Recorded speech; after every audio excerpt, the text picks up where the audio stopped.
এই দেখো সকালবেলা আজকে করেছিলাম একটু ফ্রাইড রাইস, যেটা রেখে দিয়েছি ঠাম্মার জন্য। তো দারুণ হয়েছিল খেতে এটা। বাঁধাকপি, ফুলকপি সব কিছু দিয়ে একদম সুন্দর করে ফ্রাইড রাইস। দুপুরবেলার জন্য হবে আলু ভাজা, এখানে ধনেপাতা, আলু, ফুলকপি দিয়ে হবে মাছের ঝোল। এই যে আজকে সব ছোট বড় মাছ মিলিয়ে এনেছে। এই হচ্ছে মশলাটা কষাচ্ছি, এখানে জল গরমে বসিয়ে দিয়েছি, মাছের ঝোলটা করে নেব। তোমাদের তো তখন দেখিয়ে দিলাম যে কী কী রান্নাবান্না করেছি। আলু ভাজা করেছিলাম আর মাছের ঝোল, আর সাথে ঠাম্মার জন্য ফ্রাইড রাইস রয়েছে। তো ঠাম্মা ফ্রাইড রাইস খাবার জন্যই আলুটা ভেজে নিয়েছিলাম। আর আজকের মাছগুলো বেশ টেস্টি ছিল খেতে, আর খুবই সুন্দর হয়েছিল রান্নাটাও, মানে ও তাই বললো যে খুব ভালো হয়েছে খেতে। আর আমার না এরকম টাইপের নদীর ছোট ছোট মাছ খেতেই ভালো লাগে। তোমাদের কোনটা ভালো লাগে অবশ্যই কমেন্ট করে জানিও। এই যে ব্লগটা দেখতে পাচ্ছ, এটা হচ্ছে নেক্সট দিনের ব্লগ। আজকেও মাছ এনেছিল, এটাও নদীরই মাছ, মানে কাতলা মাছ এনেছিল। তো কাতলা মাছ করব, আর সাথে করব বাঁধাকপি দিয়ে, মানে মাছের মাথা দিয়ে বাঁধাকপির ঘন্ট। তো বেশি কিছু করব না। আর ম্যাক্সের দিকে মাংস এনেছিল। তো এই যে দেখো মাছের ঝোলটাও করে নিয়েছি, খুব একটা বেশি আজকে সিম্পলের মধ্যেই করেছি, পাতলার মধ্যে। আর সাথে রয়েছে বাঁধাকপির ঘন্ট। বাঁধাকপির ঘন্টটা কিন্তু দারুণ হয়েছিল খেতে, মানে মাছের মাথা দিয়ে বাঁধাকপির ঘন্টটা দারুণ লেগেছিল। তো চলো খাওয়া দাওয়া করি, তারপর দেখা করছি, তোমরা দেখতে থাকো। দুলতেছে কি করো কি দলে দলে কি দলতেছিলে। এই যে ভালোই ভিডিও আসছে। এই যে বাবা থেকে টাকা মা মা মা এই যে টাকা টাকা টাকা এই দলে দলে এই যে বসছে কি সুন্দর করে আবার তাকায়। তো দেখলেই ছোট হচ্ছে বিকেলবেলা দোল খাচ্ছিল, আর এখনও মানে নিচে নামার জন্য মানে ভীষণ এক্সাইটেড থাকে সবসময়, মানে নিচে নামতে চায়। তবে যেহেতু ওয়েদারটা ঠান্ডা ঠান্ডা সেই কারণে আমরা নামাতে চাই না। তবে কি করব, মানে মানে কিছুতেই আর কি রাখা যায় না কোলে করে নিয়ে, এখন নেমেই যাবে ও। আর এই যে নেমে বল নিয়ে খেলছিল, তাই আর কি ভিডিও করলাম। আর আমি তো সন্ধ্যাবেলায় এসেছিলাম, তো তখনও এগুলো করছিল আর কি, তাই তোমাদের সাথে একটু শেয়ার করলাম। মানে যখন আমি ভিডিওটা অন করেছি না, তখন অতটাও যাচ্ছে না, দেখো এক জায়গায় দাঁড়িয়ে দাঁড়িয়ে রয়েছে, খেলছে। তো যখন ভিডিওটা অফ ছিল তখনও মানে পুরো ঘর দিয়ে একদম দৌড়াদৌড়ি করলো। তো এখন আসলে হামাগুড়ি দিতে পারে ঠিকঠাকভাবে, সেই কারণে আর কি একদম মানে কারোর কোলে অতটা যেতে চায় না, মানে নিচে নামিয়ে দিলেও ভীষণ খুশি। তো আমি দেখো ডাকছিলাম, এর জন্য আমার কথাগুলো শুনছিলাম। আমি বলছিলাম বাবা তুমি একটু হামাগুড়ি দাও তো ভালো করে, যেন খুশিতে দেখো কী কী করছে। মানে ওর সাথে থাকলে না মানে টাইম একাই কেটে যায়।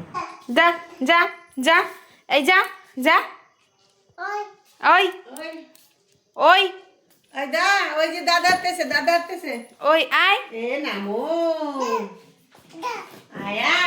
এই ব্লগটা হচ্ছে নেক্সট দিনের ব্লগ। তো দেখতেই পাচ্ছ এদিনকে সকালবেলা করেছিলাম ভাত, সাথে রয়েছে বেগুন ভাজা, মাছ ভাজা, আর লঙ্কা আর লবণ। তো সকালবেলা কিন্তু এরকম ভাত খেতে বেশ ভালোই লাগে, অনেক দিন পরে আজকে এরকমভাবে ভাত খাবো। তো চলো খেয়ে নিই, তারপর দেখাই যে দুপুরবেলা কী কী রান্নাবান্না করবো, তোমরা দেখতে থাকো পুরোটা। তো এই ব্লগটা কিন্তু 6 নভেম্বর বৃহস্পতিবার দিনের ব্লগ। তো সকালবেলা তো খাওয়া দাওয়া দেখিয়ে দিলাম, আর দুপুরবেলা দেখো এখানে একটু অন্যরকমভাবে আজকে ফুলকপিটা করবো একদম মাংসের মতন করে। সেই কারণে কিন্তু ফুলকপিটাকে সুন্দর করে ভাপিয়ে নিচ্ছিলাম, আর সাথে কিন্তু পেঁয়াজটাকে ভালো করে ফ্রাই করে নিব। তো চলো এই রেসিপিটা যদি তোমরা দেখতে চাও তাহলে আমাকে অবশ্যই কমেন্ট করো, অন্য একটা ব্লগে দিয়ে দিব। তো অল্প একটু করে দেখিয়ে দিলাম। এইভাবে কিন্তু ফুলকপি খেতে দারুণ লাগে, আর এর মধ্যে কিন্তু আমি আলুও দিয়েছিলাম। তো ভীষণ টেস্টি হয়েছিল, রসুন পেঁয়াজ সব ধরনের মশলাপাতি দিয়ে না একদম মাংসর মতনই হয়, একদম ফ্লেভারটাও কিন্তু মাংসর মতনই হয়। এই ব্লগটা হচ্ছে 7 নভেম্বর শুক্রবার দিনের ব্লগ। আর আজকে সকালবেলা একটু ম্যাগি করব, মানে ম্যাগি ফ্রাই করব, গাজর পেঁয়াজ ডিম সব কিছু দিয়ে ম্যাগিটা ফ্রাই করে নিব। আর অনেক দিন পর আজকে ম্যাগিটা খাওয়া হবে। আর ম্যাগিটা হঠাৎ খেতেই ভালো লাগে, আমার খুব একটা বেশি পছন্দের না, তবে খেতে ভালো লাগে।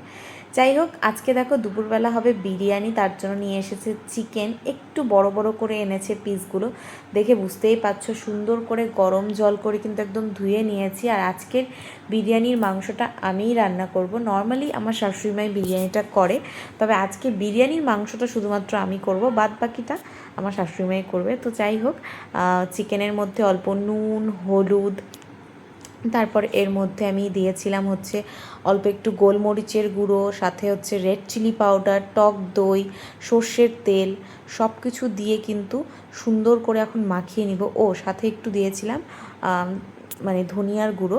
তো সব কিছু দিয়ে সুন্দর করে চিকেনটাকে মাখিয়ে রাখবো। আর এরপরে এর মধ্যে অ্যাড করব হচ্ছে রসুন, আদা আর লঙ্কা বাটা। তো সেটা যেহেতু আমার এখনও বাটা হয়নি, সেই কারণে আমি এটাকে আগে সুন্দর করে মাখিয়ে নেব, তারপরে হচ্ছে ওগুলোকে অ্যাড করব। তো এটা কিন্তু একটু টাইম আগে মাখিয়ে রাখলে কিন্তু সুন্দর হয়, মানে ফ্লেভারটা পুরোটাই চিকেনের মধ্যে যাবে। মানে তেল ঠেল দিয়ে সুন্দর করে আমি এটাকে এখন মাখিয়ে নিব। তো চলো। আর লেগ পিসগুলোকে হালকা হালকা করে একটু চিড়ে দিয়েছিলাম যাতে মশলাটা ভেতর পর্যন্ত যায়, নয়তো তো যেহেতু একটু বড় পিস রয়েছে মশলাটা অতটাও যাবে না। সেই কারণে যেহেতু একটু বড় বড় পিস রয়েছে সেই কারণেই কিন্তু মশলাটা ভেতরে ঢোকার চান্সটা কম, সেই কারণে একটু চিড়ে দিয়েছিলাম। তো এখানে দেখো সুন্দর করে রসুন, আদা আর লঙ্কা নিয়ে নিয়েছি, এটাকে ভালো করে এখন পেস্ট করে নিব। পেস্ট করে তারপর কিন্তু এই যে ম্যারিনেট করা চিকেনটা রয়েছে এর মধ্যে দিয়ে দিব। আর দেখতেই পাচ্ছ এটা মোটামুটি ওই 15 থেকে 20 মিনিট হয়ে গিয়েছিল। তারপরে দেখো সুন্দর করে কিন্তু আমি মশলার পেস্টটা করে নিয়েছি। আর কালারটা এতটা সুন্দর এসেছে জাস্ট বলার মতো না। এটা তো আমি একটু লাইট অন করেছি জন্য একটু ইয়েলো এসেছে, কিন্তু লাইট অফ করে যেটা তোমাদেরকে দেখালাম একদম কিন্তু গ্রিন। তো যাই হোক, ওদিকে তো মাংসটাকে ম্যারিনেট করে নিয়েইছিলাম, আর এদিকে হচ্ছে পেঁয়াজটাকে ফ্রাই করতে বসিয়ে দিয়েছি। নর্মালি মাংসটা যেরকমভাবে করা হয় সেরকমভাবেই করব। আর এই দেখো সুন্দর কিন্তু ওপর থেকে তেল ছেড়ে আসছে, আর দইটা দেওয়াতে কিন্তু চিকেনটা খুব সুন্দরভাবে সেদ্ধ হবে আর খেতেও বেশ ভালো লাগে। আমার তো ভীষণ ভালো লাগে টক দইটা। তোমাদের কেমন লাগে অবশ্যই কমেন্ট করে জানিও। বেশিরভাগ জিনিসের মধ্যে একটু টক দইটা পড়লে কিন্তু অন্য রকমই লাগে খেতে। আর দেখতেও কিন্তু বেশ সুন্দর হয়, মানে গ্রেভিটা একদম সুন্দর হয়। তো যাই হোক, পেঁয়াজটা কিন্তু সুন্দর করে ফ্রাই করে নিয়েছি। এখন আমি এই যে মাংসের পিসগুলো রয়েছে এগুলোকে কড়াইয়ের মধ্যে তুলে দিচ্ছি, আর মশলাটা একটু পরে দিব, কারণ মাংসটা হালকা একটু ফ্রাই করে নিয়ে তারপর আমি মশলাটাকে অ্যাড করব। তো মশলা দেওয়া মাংসটাকে আমি একদম পেঁয়াজের মধ্যে দিয়ে দিচ্ছি। তো সবগুলো একটা একটা করে দিয়ে দিচ্ছি। তো চলো এটা দিয়ে নিই, তারপর তোমাদেরকে দেখাচ্ছি। আসলে কি বলো তো, এইভাবে একটু ভিডিওটা করতে সমস্যা হয়ে যায়। তো যাই হোক, দেখতেই পাচ্ছ কতটা সুন্দর লাগছিল দেখতে। তো মশলাটাকে কিন্তু আমি সুন্দর করে মানে মাংসটাকে কিন্তু সুন্দর করে ফ্রাই করে নিয়ে তারপর কিন্তু আমি মশলার যে পেস্টটা রয়েছে সেটা দিয়ে দিয়েছিলাম। আর দেখো তেল বেরিয়েছে প্রচুর পরিমাণে। তো যাই হোক, সুন্দর করে এটা হয়ে যাক, তারপর তোমাদেরকে দেখাচ্ছি। সাথে বেরেস্তাটাও করে নিব। তো দেখো সুন্দর করে বেরেস্তাটাও করে নিয়েছি। আর এখন হবে লেয়ারিং, বাদবাকি সব কিছুটা আমার শাশুড়ি মাই করবে। আর সাথে কিন্তু আরও অনেক কিছুই বাড়িতে হবে, সব কিছুই তোমাদের সাথে শেয়ার করব। কারণ আমাদের বিরিয়ানি হলে ঠাম্মার জন্য কিন্তু ফ্রাইড রাইসটাই করে মা, তো সেটাও তোমাদের সাথে শেয়ার করবো। আর এখানে দেখো মাংসটাকে তুলে রেখেছি যেগুলো বিরিয়ানিতে মানে দিবে আর কি। আর বাদবাকিটা আমি এখানে রেখেছি হচ্ছে মানে বিরিয়ানির সাথে খাওয়ার জন্য। আর এদিকে সব কিছু কিন্তু মানে গোছগাছ করাই রয়েছে, এখন শুধুমাত্র হবে লেয়ারিং। আর সাথে তোমাদেরকে ফ্রাইড রাইসটাও দেখিয়ে দিচ্ছি। এই যে এখানে রয়েছে ভাত আর গাজর, সব কিছু এখানে করে নিয়েছে, ফ্রাইড রাইসটাও করে নিবে মা। তো দেখো এখানে হচ্ছে বিরিয়ানি সব কিছু এখানে মিশিয়ে নিচ্ছে দুধের মধ্যে, কেওড়া জল, গোলাপ জল, আতর সব কিছু। আর এটা হচ্ছে হাঁডিটার মধ্যে কিন্তু ঘিটাকে সুন্দর করে একটু মাখিয়ে নিয়েছে। এরপরে এর মধ্যে দিয়ে দিচ্ছে রাইস, প্রথমেই দিয়ে দিচ্ছে রাইস। আর এটা হচ্ছে এখন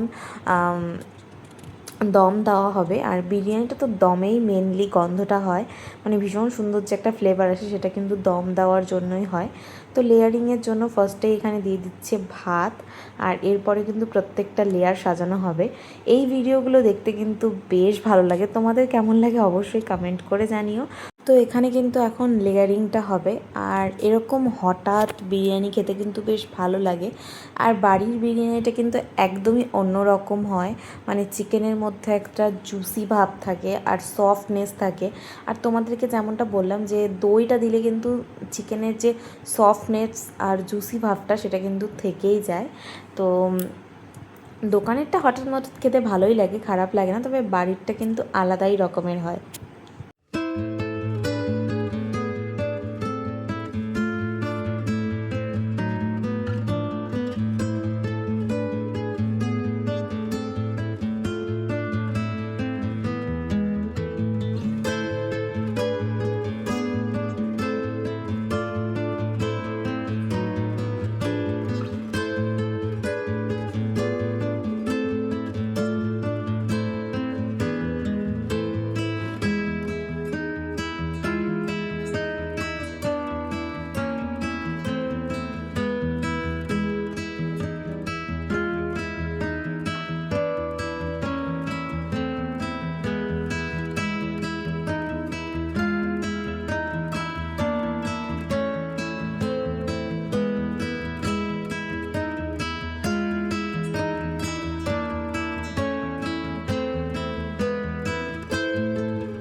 কিন্তু লেয়ারিংটা তোমাদেরকে পুরোটাই দেখিয়ে দিলাম। আর এই লেয়ারিংটা দেখতে কিন্তু বেশ ভালো লাগে। দুটো লেয়ারই করেছে, বেশি একটা লেয়ার করেনি।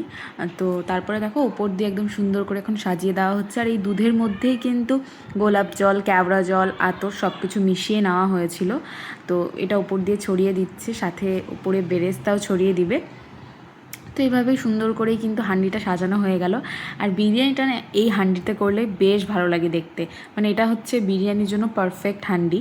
তো চলো, তোমাদেরকে তো পুরোটাই দেখালাম। কেমন লাগলো ভিডিওটা আজকের অবশ্যই কিন্তু কমেন্ট করে জানাবে। আর দেখো সুন্দর করে বেরেস্তাটা সাজিয়ে দেওয়া হচ্ছে। আর এরপরে দিয়ে দেওয়া হবে এর ওপর থেকে একটুখানি ঘি। নিচে তো অল্প একটু ঘি দেওয়া হয়েই ছিল, মানে একদম হাঁডির প্রথমেই ঘি দিয়ে সুন্দর করে ভালো করে মাখিয়ে নেওয়া হয়েছে। তারপরে কিন্তু লেয়ারিং শুরু হয়েছে। আর এখন কিন্তু ওপর থেকে অল্প একটু ঘি দিয়ে দিব। তো দেখতেই পাচ্ছ বেরেস্তা দিয়ে দিল। তারপরে এখন আমি একটু এর মধ্যে বিরিয়ানি মশলাটা দিয়ে দিচ্ছি। বিরিয়ানি মশলাটা না খুব বেশি একটা ভালো লাগে না, তাই অল্প অল্প করেই সবগুলো লেয়ারের মধ্যে আমি দিয়ে দিয়েছি। আর সাথে কিন্তু আমি চিকেনটা যে করেছি সেটার মধ্যেও অল্প একটু বিরিয়ানি মশলা, চিকেন কারি মশলা, আর সাথে কিন্তু অল্প একটু কেওড়া জল এটাও কিন্তু দিয়ে রেখেছিলাম, যাতে চিকেনটার মধ্যে একটা সুন্দর ফ্লেভার হয়। তো এরপরে ওপর থেকে অল্প একটু ঘি ছড়িয়ে দিলাম। এই যে দেখতেই পাচ্ছ অল্পই দিয়েছি, কারণ খুব একটা বেশি ঘি দিলেও কিন্তু ভালো হয় না। তো বিরিয়ানিটা যেরকম যতটুকু দরকার অতটুকু পরিমাণ করেই দেওয়া হয়েছে। তো এখন এটা চলে যাবে দমে। তো এই দেখো দমের জন্য কিন্তু একদম রেডি। এটা এখন দম দেওয়া হচ্ছে। আর সাথে কিন্তু ফ্রাইড রাইস, তারপরে হলো ওগুলো সব কিছু হয়ে গিয়েছে, মানে নিরামিষ রান্নাবান্নাটা। তো এই দেখো ফ্রাইড রাইস কিন্তু করা হয়ে গিয়েছে, এই যে। তো চলো বিরিয়ানিটা হয়ে যাক, একদম খাবার টেবিলে দেখা করছি, তোমরা দেখতে থাকো। তো এই দেখো বিরিয়ানি কিন্তু হয়ে গিয়েছে, ঢাকনাও খুলে গিয়েছে। মোটামুটি আধা ঘন্টার থেকে 40 মিনিট, মানে 30 মিনিট থেকে 40 মিনিটের মতন দম দেওয়া হয়েছে। ভীষণ সুন্দর একটা ফ্লেভার আসছিল। তো সবাইকে দিয়ে দেওয়া হয়েছে বিরিয়ানি। তো চলো বিরিয়ানিটা খাই। আর বিরিয়ানিটা খেতে বেশ ভালো হয়েছিল, মানে যেরকম নর্মালি হয় বাড়ির বিরিয়ানি সেরকমই হয়েছিল। প্রচণ্ডই ভালো হয়েছে। আমার তো বেশ ভালো লাগে, কারণ তোমাদেরকে আগেও বললাম যে সফটনেসটা থাকে, সেই কারণেই ভালো লাগে। আর ঠাম্মা এদিকে খাচ্ছে হচ্ছে ফ্রাইড রাইস। তো চলো আজকের ব্লগটাকে এখানে এন্ড করছি। ভালো লাগলে অবশ্যই ভিডিওটা ছেড়ে যাওয়ার আগে একটা লাইক করো, কমেন্ট করে জানিও ভিডিওটা কেমন লাগলো, আর বেশি বেশি করে শেয়ার করে দিও। ভিডিওগুলো ভালো লাগলে আমার চ্যানেলটাকে সাবস্ক্রাইব করো। তো চলো আজকের জন্য এইটুকুই, দেখা হচ্ছে নেক্সট ব্লগে। Till then take care, tata.